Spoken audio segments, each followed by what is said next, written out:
Morning everyone. तो कल हम लोगों ने डिस्कस किया था सीआरपीसी के बारे में। सीआरपीसी जो है सेक्शन हमारा सीआरपीसी हमारा जो है 1974 का एक्ट था, एक्ट नंबर 2 ऑफ 1974। इसको सीआरपीसी 1973 कहा जाता है। इसमें टोटल 37 चैप्टर हैं और 484 सेक्शन थे। इसकी जो कमेंसमेंट डेट थी वो 1 अप्रैल 1974 की थी। और इसको किस लिए बनाया गया था? An act to consolidate and amend the law relating to the code of law relating to the criminal procedure. इसके बाद आज हम लोग बात करेंगे जो है सीपीसी की। सीपीएसी को फुल फॉर्म क्या होता है? Code of civil procedure. इसका डिस्कशन इसलिए करना है क्योंकि ये भी जो है आपके पीसीएसजे के लिए बहुत ज्यादा जरूरी है। पीसीएसजे में इससे रिलेटेड बहुत ढेर सारे क्वेश्चन आते हैं, आपको करने में बड़ी आसानी होगी। और लॉ के जो भी स्टूडेंट है उनका 5th सेमेस्टर में आपका सीपीसी आएगा, तो आप बेहतर है पहले से चैप्टर्स आपको याद रहेंगे तो पढ़ने में जो है आसानी होगी। तो कोड ऑफ सिविल प्रोसीजर 1908 कहा जाता है। 1908 का जो है कोड है ये। इसको एक्ट नंबर 5 था जो है 1908 का।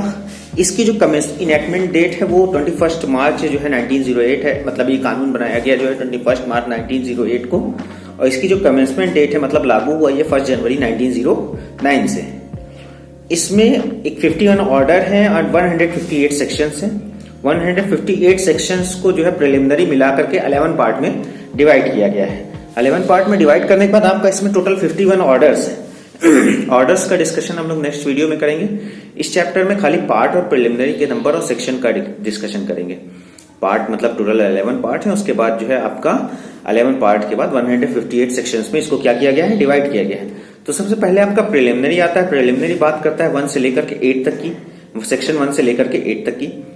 फिर उसके बाद आता है आपका पार्ट 1। पार्ट 1 जो है सूट्स इन जनरल की बात करता है, जिसका सेक्शन 9 से लेकर के 35B तक है। पार्ट 1 के बाद आता है आपका पार्ट 2। पार्ट 2 किसकी बात करता है? एग्जीक्यूशन की। इसको हिंदी में जो क्या कहते हैं? निष्पादन कहा जाता है। इसका सेक्शन 36 से लेकर के 74 तक है। कितना है? 36 से लेकर के 74 तक। फिर उसके बाद आता है आपका पार्ट 3। पार्ट 3 बात करता है जो इंसिडेंटल प्रोसीडिंग्स की। इंसिडेंटल प्रोसीडिंग्स जो है आपका सेक्शन जो है 75 से लेकर के 78 तक है, जिसको हिंदी में क्या कहा जाता है? अनुसांगिक कार्यवाहियां। फिर उसके बाद आता है आपका पार्ट 4। पार्ट 4 बात करता है सूट्स इन पर्टिकुलर केसेस की। किसकी? सूट्स इन पर्टिकुलर केसेस की। इसका जो सेक्शन है वो 79 से लेकर के 88 तक है। इसको जो हिंदी में कहा जाता है विशिष्ट मामलों में वाद। क्या कहा जाता है? विशिष्ट मामलों में वाद। फिर उसके बाद आता है आपका पार्ट 5। पार्ट 5 आपका कहता है जो स्पेशल प्रोसीडिंग्स के बारे में, विशेष कार्यवाहियां जिसको कहा जाता है। इसका सेक्शन आपका 89 से लेकर के 93 तक है। पार्ट 5 के बाद आता है आपका पार्ट 6। पार्ट 6 कहता है सप्लीमेंटल प्रोसीडिंग्स, जिसका जो है सेक्शन 94 और 95 है। पार्ट 6 किसकी बात करता है? सप्लीमेंटल प्रोसीडिंग्स, जिसका सेक्शन 94 और 95 है। इसको हिंदी में जो है अनुपूरक कार्यवाहियां भी कहा जाता है। फिर उसके बाद आता है आपका पार्ट 7। पार्ट 7 बात करता है अपील्स की। अपील्स का जो सेक्शन है वो 96 से लेकर के 112 तक है। अपील्स के बाद आपका आता है पार्ट 8। पार्ट 8 बात करता है जो है रेफरेंस रिव्यू एंड रिवीजन की।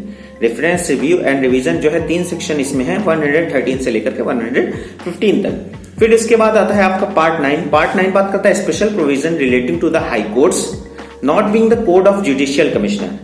Special provision relating to the high courts not being the court of judicial commissioner. इसको क्या कहते हैं हिंदी में? ऐसे उच्च न्यायालयों के संबंध में विशेष उपबंध जो न्यायिक आयुक्त के न्यायालय नहीं है। इसका सेक्शन 116 से लेकर के 120 तक आता है। फिर इसके बाद आता है आपका पार्ट 10।